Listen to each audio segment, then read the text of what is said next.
ټولو ته سلامونه. دا خبرې به په یو بیت پیل کړو. وایي بیت هم د بسمل صاحب دی چې بسمل خپله پنځه شپږ ځایه مینو، بسمل خپله پنځه شپږ ځایه مینو، موږ ته یې ویل چې عاشقي د خدای عذاب دی. نو نن بس د بسمل صاحب کیسې او شعرونه به واورئ. عزیزي صاحب را سره ده چې دی له خپل اکاونټ لایو هم راغلی، صدیق دقیق دی، نصرت الله ترنک او نجیب احمد عزیزي. کیسې به وي، شعرونه به وي. نو بسمل صاحب به نور درته وغږېږي. السلام علیکم درنو لیدونکو. دا د ما لومړی ځل دی چې زه لایف راځم، نو خدای دې وکړي چې داسې یوه خبره یو حرکت راته ونه سي، د چا خبر داسې بې نزاکته غوندې ښکاره نه سو، نو د ما سره باتیات کوئ او یو شعر میر به هم درته وایم، او کومه پوښتنه که لرئ، پوښتنه او پوښتنې بسمل صاحب، پوښتنه او پوښتنې که لرئ نقل هم راکوئ، کومه پوښتنه او پوښتنې که لرئ نو زه انشاءالله ستاسو په خدمت کې یم. اول به یو شعر ورته ووایم بسمل صاحب که نه، چې بیا به وروسته پوښتنې کیسې که راغلې هغه هم سره کوو. اجازه ده؟ مهرباني. زما د تړمو اوښکو خبر سمه د ملګرو، زما د تړمو اوښکو خبر سمه د ملګرو، زما د تړمو اوښکو خبر سمه د ملګرو، تړلې مې په تاسو پورې دمه د ملګرو. اول مو اجل ولیکل سو بیا دنیا ته راغلو، اول مو اجل ولیکل سو بیا دنیا ته راغلو، لو وزنه مو رفع مقدمه د ملګرو. او عیسی غوندې اعجاز که سړی دې خلکو ته راوړي، عیسی غوندې اعجاز که سړی دې خلکو ته راوړي، مریم غوندې که ورټل شي کمه د ملګرو.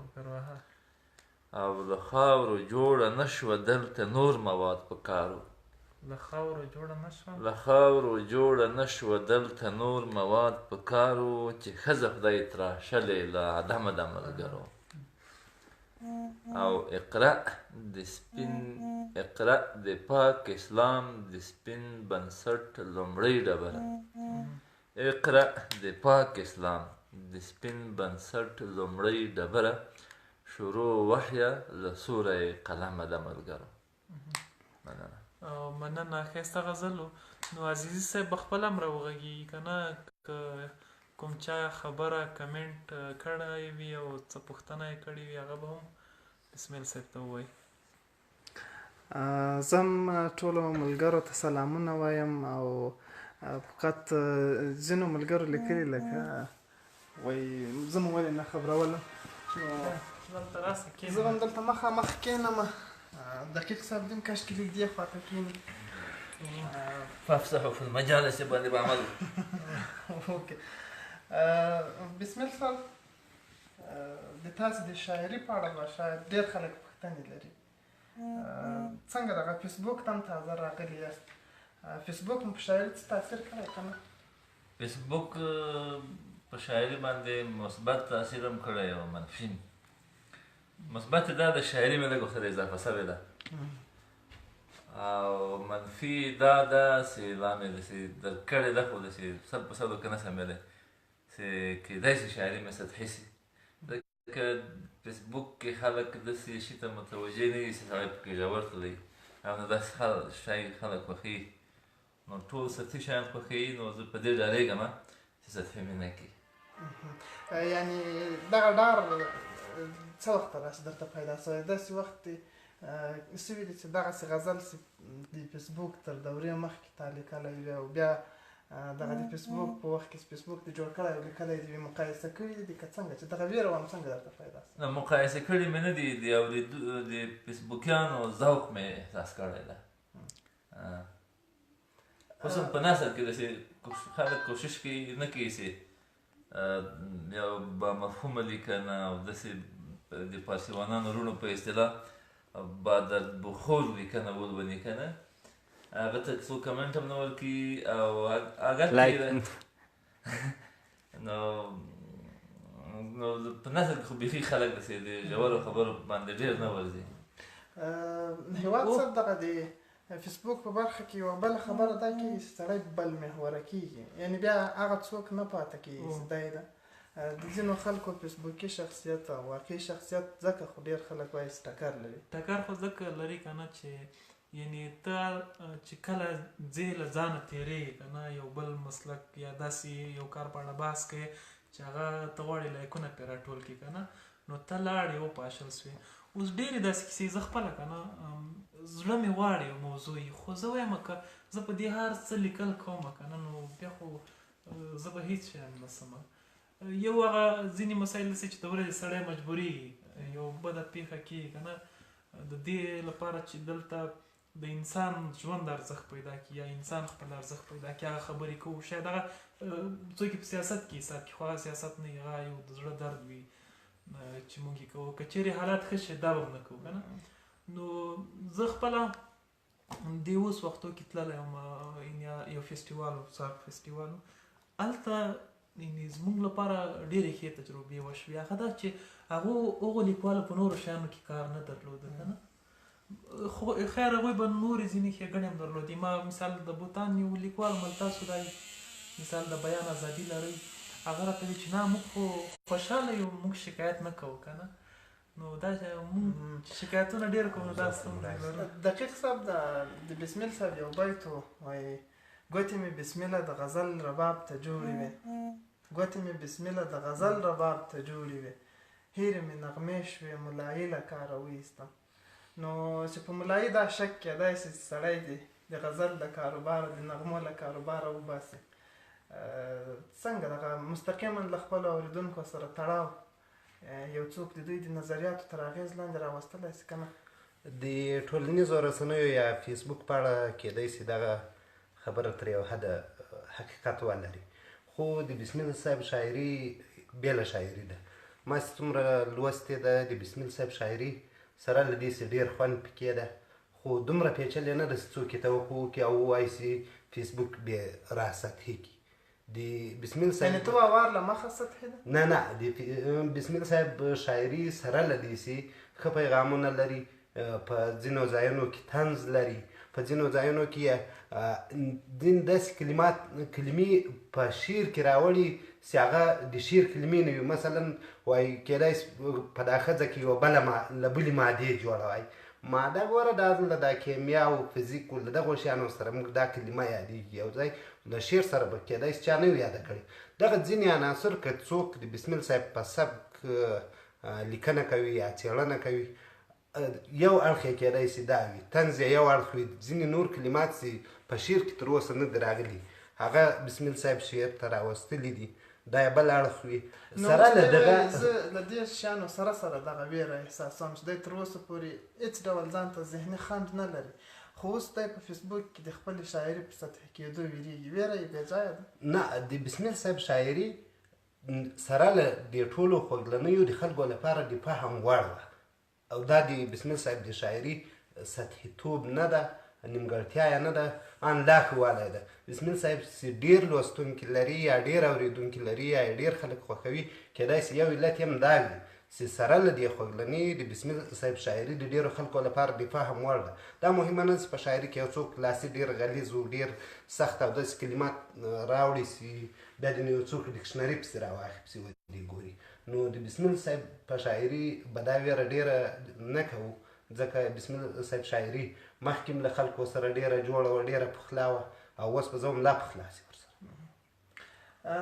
بسمیل صاحب دا د شاعري په برخه کې خصوصا ما چې څومره د تاسې شاعري لوستې ده تقریبا ډېره مې یاده ده، که ته په خپله امتحان رانه واخلې انشاءالله 500 نمرو ډېرې وړم.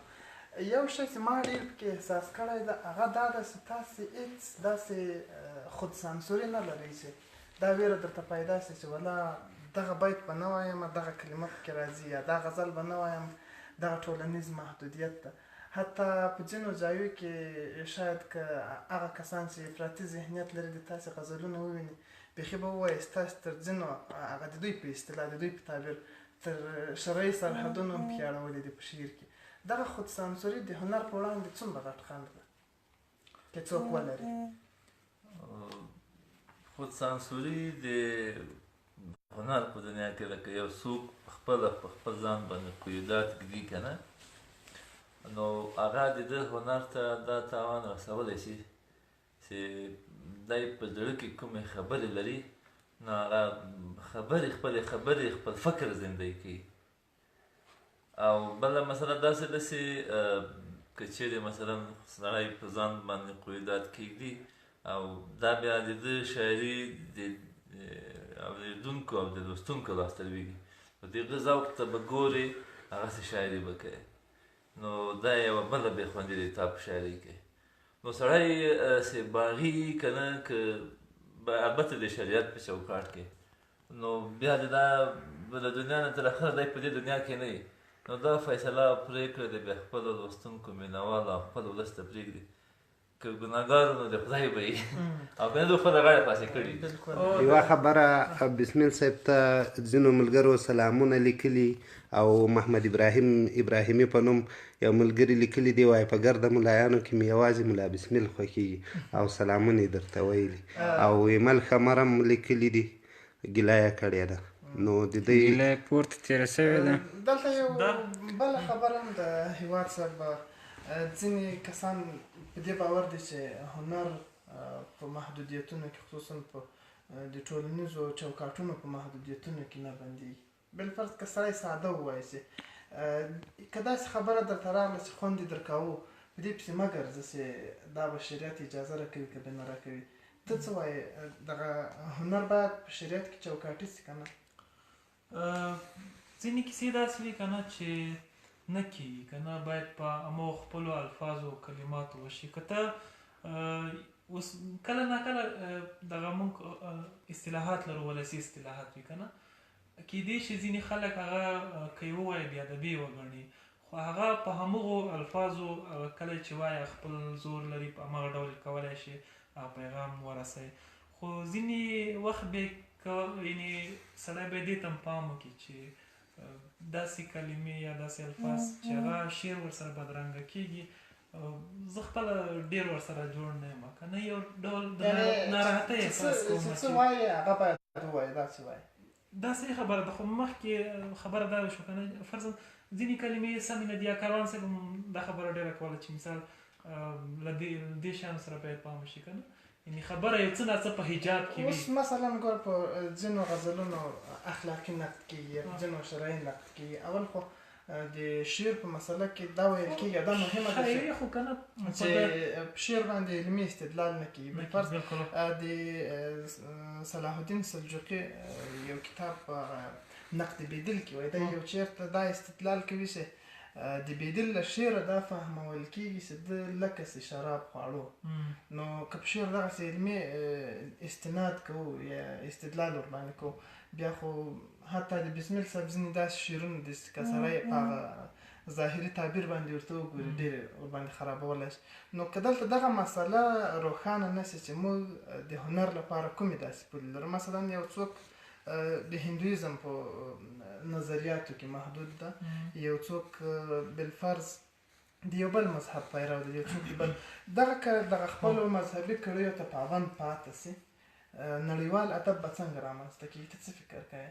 ګورې ښه ځینې شیان خو داسې تاسو مخکې مو چې علمي استدلال پرې نه کېږي که نه، یعنې یو شی وي. زه مثال لکه د شرابو ذکر که نه په شاعرۍ کې چې کېږي، د دې اصلا که تاسو وګورئ چې ولې خلک دا یادوي. اوس ځینې وایي چې له دې نه نور مرادونه دي که نه، چې عرفاني تعبیرونه دا شیان پکې. خو دا هغه وخت و که نه فرضاً چې کله د کلیسا غیر مستقیم مخالفت شروع شو، یعنې هغه وخت مثال دا نه ورته وي چې اوس کلیسا ورته وي چې تاسو شراب مه څښئ که نه، دوی داسې نه ورته وي چې تاسو مثال د کلیسا مخالفت وکړئ، خلکو ته وي چې دا وکړئ که نه. یعنې دا تر اوسه پورې په هغه یو غیر مستقیم مخالفتو چې کېده، هلته د شاعر یا د هغو کسانو چې دا خبره یې کوله مقصد یې دا نه و چې خلک د شرابو څښلو ته تشویق کړي، بلکې یو مستقیم مخالفت کول یې مطلب و چې غوښتلې ډېرې لارې وکړي. ما پوښتنې شروع کړې دي. بعضې وخت سړی دا بحث ډېر جدي چې نه زه به د ملګرو کمنټونه یو ځل ته ووایم چې دوی څه ویل دي. اسمت جان ستانکزي لیکلي دي السلام علیکم، خوشحال شوم چې بسمیت صاحب په ژوندۍ بڼه مو ولیدی. او خالقیار صافی لیکي زما د خوښ شاعر سلامونه مې ورته وکړه. محمد ابراهیم ابراهیمي لیکي په ګرده ملایانو کې مې یوازې ملا بسمیل خوښېږي. او ښه صاحب یو نقد کړی ده مخکې هم ذکر سو. او پورته لیکي وایي زه م ولې نه یم خبر کړی ناځوانانو. ما مخکې دا خبر وکړه دی فکر کوم نه ده راغلی پکتیا. او محمد ابراهیم ابراهیمي بیا لیکلي ګلبشرې زما همیش تاته سلام دی. بسمیل صاحب دغه ګلبشره سمبولیک لحاظ کاروئ که یو څوک وه؟ نه دا د ما فرضي معشوقه ده، خیالي معشوقه ده، ایډیال شعر به نه ووایي. دقیق صاحب ما یو پوښتنه دغه وسې مخکې مې هېواد ساتل ما زه پوښتنې کوم کله کله یو ما سره هم یو نظر پیدا شي خو هغه باید زه ووایم.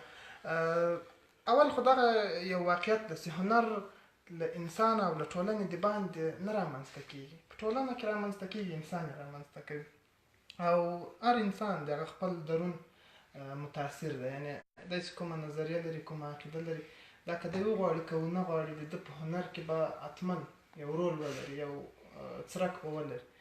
یعنې هنر یو فرا طبیعي شی نه ده. ته څه فکر کوې که یو څوک هنر ته پولې هم نه ټاکي آیا هغه به دغسې یو هنر رامنځته کړی شي چې هغه بیخي د ټولې نړۍ په سطحه وي، یعنې انسان شموله وي، فرقه شموله نه وي؟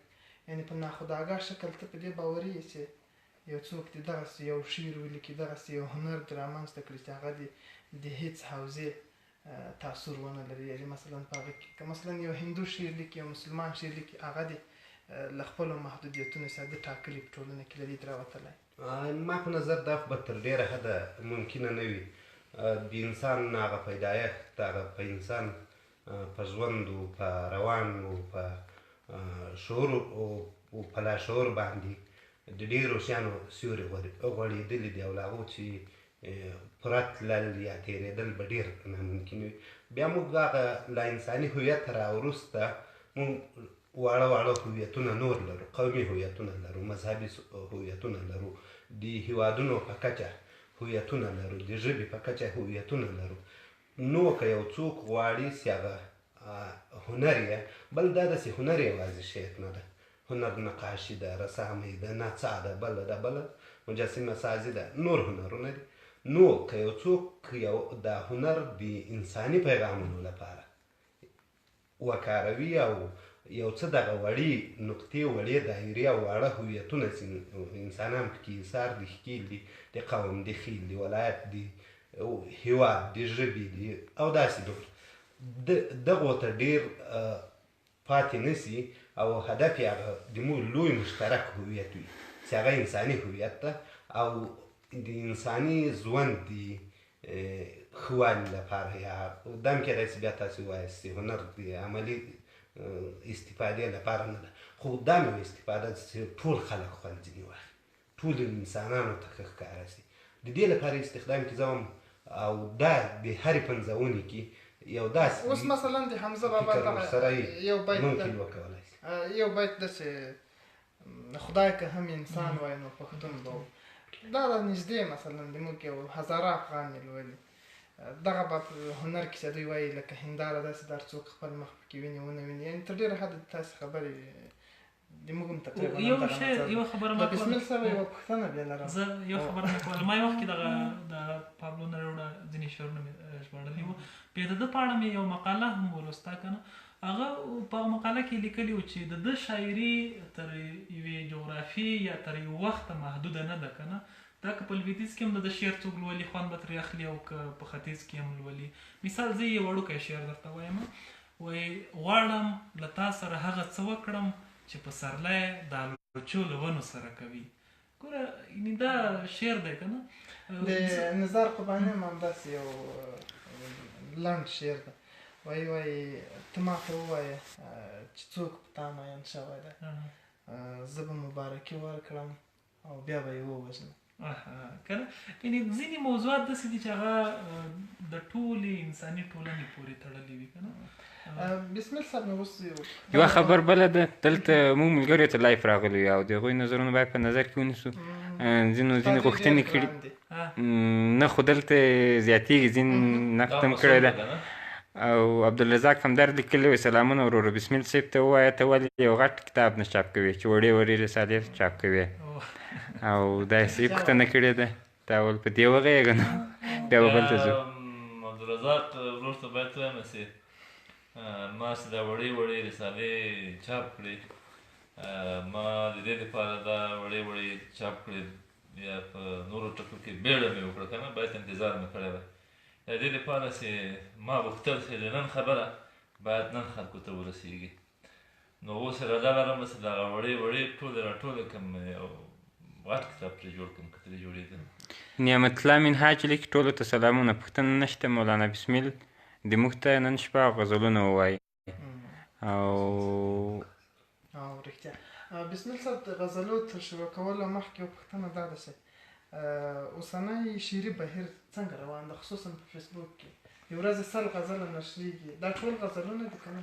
یاره زه خو د قنداریانو په اصطلاح ګز سره ناراضه یم، ځکه چې ډېر سطحي دي او حتی په ډېرو شعرونو باندې د شعر اطلاق هم نشي کېدلی، ځکه چې شعر هغه د عیسی وجید منطق یو کتاب ده، په کې لیکلي دي چې شعر دې ته وایي چې ما ینقبض منها ینبسطو، چې په اورېدلو سره سړي کې یا قبض پیدا کېږي یا بست پیدا کېږي. یا هغه یوه ورځ تاسو یو بله ښایسته تشبیه د ما اوس هم نه هېرېږي وکاروله چې ځینې غزلونه داسې وي لکه ګرمې اوبه سرې اوبه چې په چا واچوي پورته افزار شي دا څه شی و، ځینې داسې دي لکه سړې اوبه، ځینې داسې دي لکه ماتې اوبه.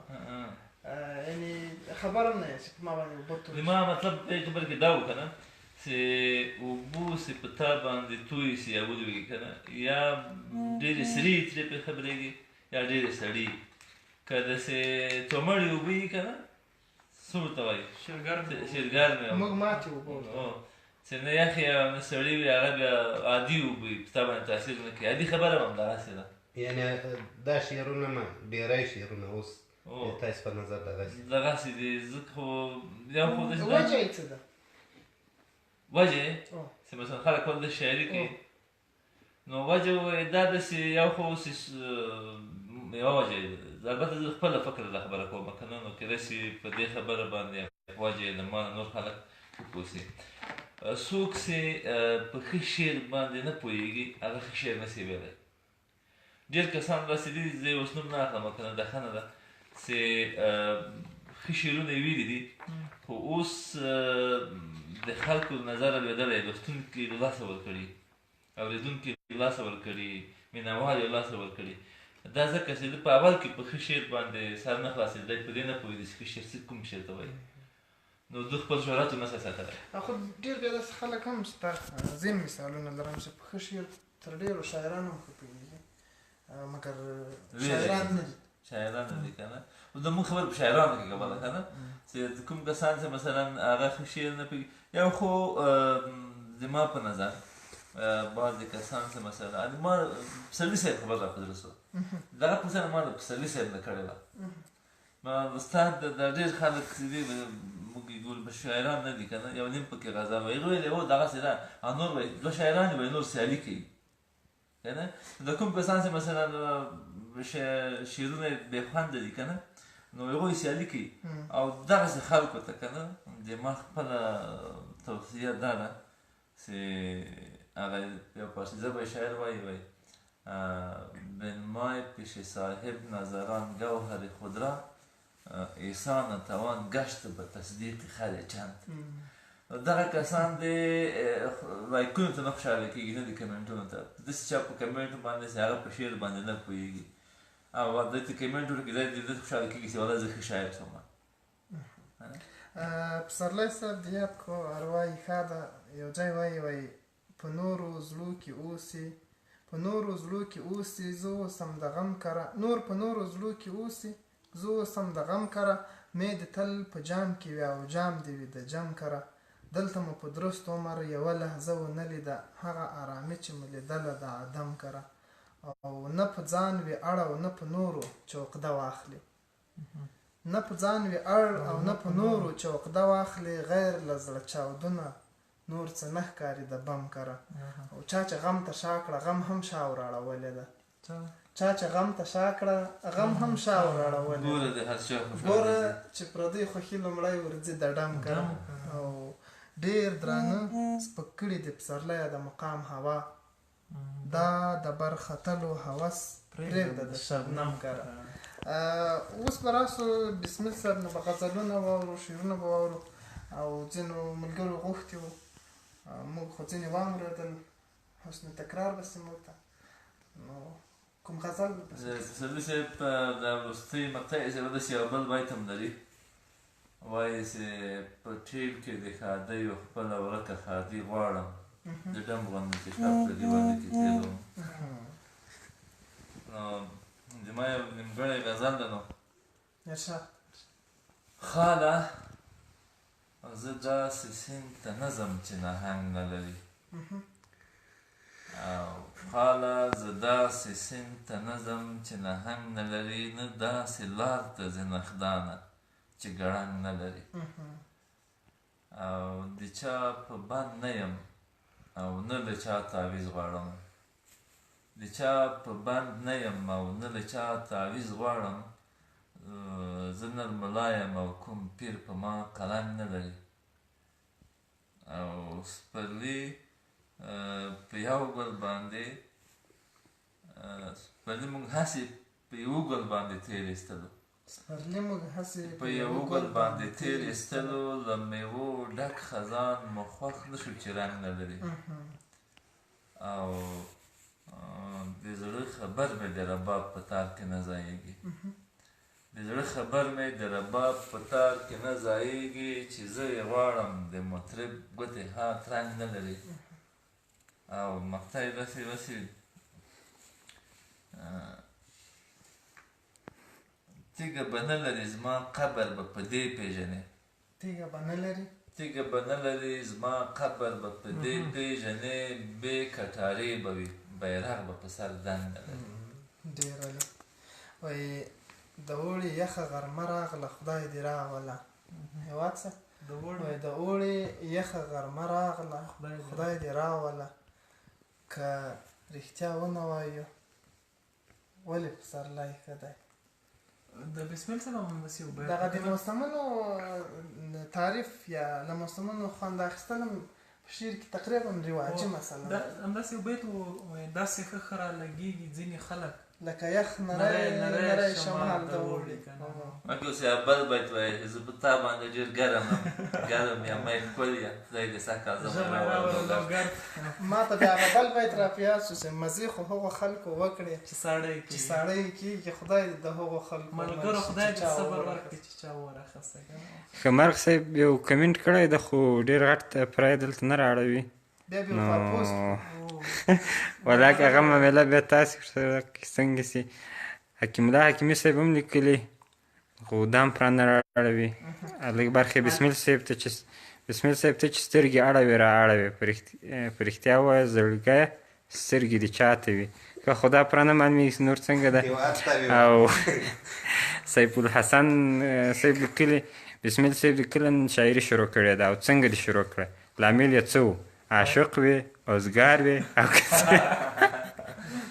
اول خو خمر صاحب زه دا احساس کوم چې خمر صاحب د موږ سره په مجلس کې نسته خفه ده که نه او دا د موږ کمه شته ده که نه د هر مجلس همیشنی ملګری ده په اصطلاح او د قسم حق نه راباندې لري چې زه کله را روان وم او کله په زړه کې مې تېر شو چې خمر صاحب ته موږ باید اطلاع ورکړو چې راسي خو هغه ګردیز کې وي اوس له کابله تللی نیت هم صفا و که نه نو هغه په ګردیز کې و نو انشاءالله چې ورته مقتول مې شاعري دې وایي ولې پیل کړه دا فطري شاعر وې وروسته یوه داسې بل انګېزه شاعر په دې باره کې دوه مرحلې لري په دې اړه یو شاعر چې شاعر کېږي او بل چې ښه شاعر کېږي که نه څوک چې شاعر کېږي یاران بیا فطري شاعري او یا د شاعرانو سره د ناستې ولاړې له برکته شاعر کېږي. زه فطري شاعر وم او بیا مې څه روانه کړه نو د شاعرانو سره د ناسته ولاړه وکړه. یعنې دغه وروسته چې مثلا سړی شاعري ته روزنه ورکوي یا یې پالي، هغه یو مثال هم ورکول کېږي چې اول دغه فطري استعداد یا هغه فطري شاعري داسې وي لکه په خپل سر په بیابان کې یو ګل راشین کېږي، که دا ښه وروځي لا ښه غوړېږي او لا انکشاف کوي. یعنې وروسته بیا تاسې هم دغه خپل فطري استعداد وروزئ، د روزنې کوشش وکړو. ومروزو، مطالعه مو وکړه، د شاعرانو سره ناسته ولاړه وکړه. خو اوس دا تجربه لرم که نه چې د شاعري په طریقې کې او د دې لپاره چې هر څوک د تا شعر خوښ کړي که نه، هغه داسې یو شی دی چې سړي په اختیار کې نه وي، هغه درد ده چې کله یو عادي خبره م وکړي که نه، خو د درد یې وکړي که نه، بس هغه په خلکو باندې تاثیر کوي. یو استاد یوه خبره راته کړې وه، یو کس و خیرات یې ټولاوه، نو یوه تخته یا په اصطلاح بورډ یې مخې ته ایښی وي، په هغې کې صرف د خیرات لیکلي وو، په سړی په سترګو ړوند و. بیا یوه هنرمنده نجلۍ راغله، د تختې په بله شا یې لیکلي وو چې ورونو پسرلی راغی تاسې وینئ زه یې نه وینمه. وایي کله چې دا د لیکل بدل کړل نو ځکه ډېرې پیسې ورته ټولې سوې. او دغسې یوه خبره ما په مثنوي کې م لیدلې، مولانا روم په دې باره کړې ده که نه چې دا کومه خبره چې د درد یې هغه ډېر تاثیر لري. یو کس ووایي خیرات یې غوښت، خو لیکن خدای په غږ نه و ورکړی، غږ خو یو وارې نه ورکړی وه، په اصطلاح ډېر کلمه صوت و. نو دې خلکو ته ویلې چې ورونو یو خو غریب یم، بله ړوند یم، او بل مشکل دا لرم چې غږ مې هم ډېر بدرنګه غږ د خلکو بد لګېږي، د خپل مشکل هم نسم ارائه کولی. نو خلکو فقط په همدې خبره باندې چې ده وویلې که نه چې د ما غږ ډېر بېکاره غږ د خلکو بد لګېږي، نو دا مې بله ستونزه که نه خلکو یو د توجه ورته وکړه. وایي دا ځکه چې دې د زړه خبره وکړه. نو څوک چې په زړه کې درد لري که نه د یو بیت هم د بسمل صاحب وخت تاسو خبره کوئ، د اسماعیل لاروي یو بیت کوئ، کومې خبرې چې له درده کوو د افلاطون په جمهوریت کې نشته. بېشکه. اسماعیل صاحب خپل کوم غزل کله کله زمزمه کوئ یا در په یاد کېږي؟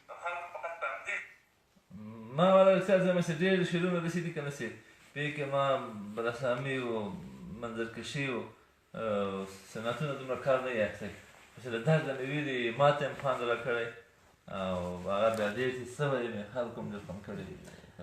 دغه صنعتونو خبره تاسې وکړه، ځینې کسان په صنعتونو ډېر یعنې مثلا لکه صنعتونه په جملو کې استعمالوي، او بیا بعضې وایي چې صنعتونه ډېر کارول یو مشکل دا لري چې له سړي خپله خبره پاتېږي، د زړه خبره نشي کولی. ته څه فکر کوئ هغه خبرې چې له درده کېږي صنعتونه په ناخودآګاه شکل پکې راځي، او که ته وایې چې که صنعتونو سره موږ ځان بلد کړو خپل زړه خبرې هم پکې کولی شو؟ نو یو خو که ادبي صنعتونه چې دي هغه لکه تاسې مخکې اشاره ورته وکړه، که په ناخودآګاه او لاشعوري توګه سړي ته راسي او سړی یې وکاروي که نه، دا ډېره ښه خبره ده، سړی تکلف پکې ونه کړي. خو کومه شاعري چې ښه والی یا شهرت یا کرتوب په صنعتونو ولاړ وي، هغه تر وخت پورې محدوده شاعري. ځکه الفت صاحب هم دا خبره کوي چې دا صنعتونه چې دي ادبي صنعتونه هغه لکه جامې دي چې دي، نن سبا یوه جامه رواج ده، سبا بله جامه رواج ده، نن چې کومه جامه رواج ده دا سبا خلک نه خوښوي چې سبا جامه دې بله ده. بسمل صاحب فکر کوم چې یعنې دا بیا هر وخت رواج ده چې څوک جامه اغوندي. ځینې داسې صنعتونه چې د هغو ادبي ارزښت ټیټ و یا کم و، لکه مثلا توشیح. صنعتونه جامې نه دي، صنعتونه هغه جامې صرف د ځان پټولو دپاره یې که نه، لکه رحمان باسي وایي چې له پوشاکه مطلب خپل سر پټول دي.